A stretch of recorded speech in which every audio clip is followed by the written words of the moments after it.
فمثل ما ذكرنا الثقة بالذات جدا مهمة، ولكن هل أقدر أتعلمها؟ ولا في ناس الحمد لله الله منعم عليهم أن عندهم الثقة بالذات، وناس ثانيين لا ما عندهم وراحت عليهم؟ أكيد لا. الثقة بالذات مهارة، ومهارة نقدر نتعلمها. الشخص اللي واثق من نفسه، الشخص اللي عنده روح المثابرة، يدافع عن نفسه ويدافع عن نفسه من ناحية طبية أو صحية. فأعرف أنا إذا أنا تعبان ولا أنا مو تعبان، أروح حق الطبيب، ما أخلي الخوف يخليني أتراجع. عنده مرونة بالفكر، فهذا وايد يساعد بالصحة النفسية. فعندي مرونة، أتحمل الضغوطات، أتحمل المصاعب، أحب، عندي روح التحدي لأنه واثق من نفسي. الثقة بالذات هم مرتبطة بالعلاقات الاجتماعية. لما الشخص يكون واثق من نفسه يقدر يستقطب الأشخاص اللي يحس إنه كفء، الأشخاص اللي يكونون إيجابيين، الأشخاص اللي يكونون ممكن إنه ياخذون ويعطون معاه، مو الأشخاص اللي سلبيين اللي ممكن يزيدون ضغطه أو يقللون من شأنه أو من قيمته. واحدة من الأشخاص اللي ركزت على الثقة بالذات وأهمية الثقة بالذات هي عالمة نفسية اجتماعية اسمها إيمي كادي من جامعة هارفارد. إيمي ذكرت بعض الأمور اللي تساعدنا على تعلم أو على تقوية الثقة بالذات. واحدة من الأشياء المهمة هو الخوض في عملية الخطأ والتكرار. لازم يكون في ترايل اند ايرور، لازم أجرب، لازم أشوف إذا شنو هي قدراتي، شنو التحديات اللي قدامي. دائما ندري أن لما أنا أنجح نجاحي هو يكون حافز لمحاولاتي الباجية. الثقة بالذات هم نشوف أنها هي مرتبطة بأمور ثانية، منها الأداء والاجتهاد والنجاح.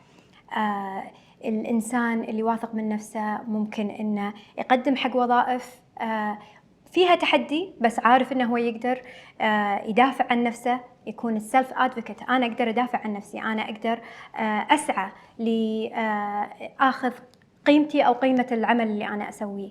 ممكن أن أنا أخذ تحديات شوية أكثر من غيري. فمهمة جدا أن ننمي هذه المهارة اللي عندنا، وهي فعلا هي مهارة، هي سكيل نقدر نتعلمها في أي وقت، ونقدر نطبقها في شتى المجالات في حياتنا العملية، في حياتنا الاجتماعية، وحياتنا أو علاقتنا مع نفسنا.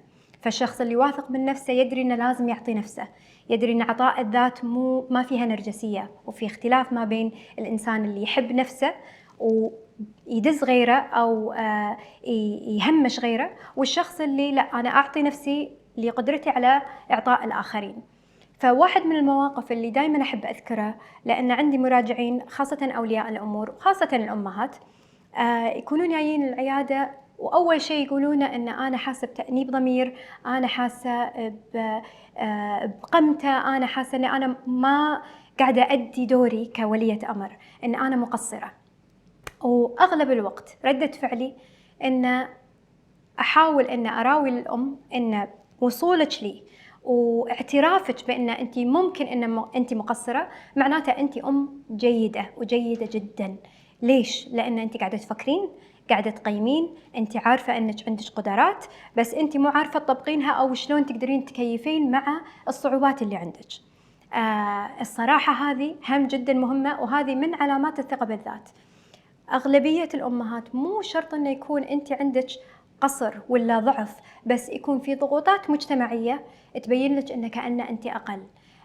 شخص معين، ليش ما قعدتي مع بنتك زيادة؟ أو ليش ما وديتيهم هني؟ ليش سويتي؟ فيذكرونك في الأمور اللي أنت تحسين أن أنت مقصرة فيها. يجيبنا هذا لي أمر جدا مهم، وهو المحيط. هل عندي أنا مجموعة دعم إيجابية؟ وهل أقدر أني أطلب من هذه المجموعة أن تساعد في أوقات معينة، تساعدني في تقييم ذاتي وتقييم نفسي، أساعدها أنا هم أمكن هذه مجموعة الدعم اللي أنا عندي. السبورت سيستم هذا جدا مهم، وإدراك الفرق ما بين سبورت سيستم لأن المفروض هو سبورت سيستم ولا سبورت سيستم إيجابي. فهذه مجموعة الدعم إيجابية لي ولا سلبية؟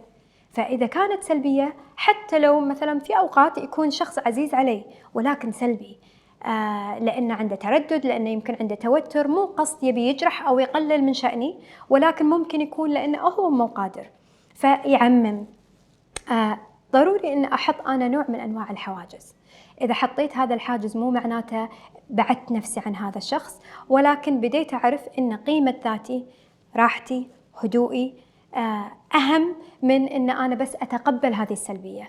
وممكن شوي شوي أبني أسلوب حوار مع هذا الشخص، أفهمه ليش أنا حطيت بعض الحواجز.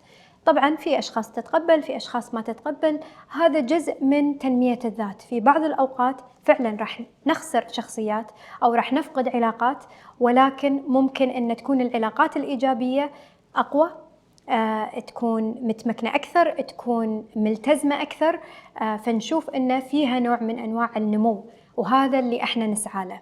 فأحاول أن أمكن المرأة، أحاول أن أمكن الأم أن أنت قادرة.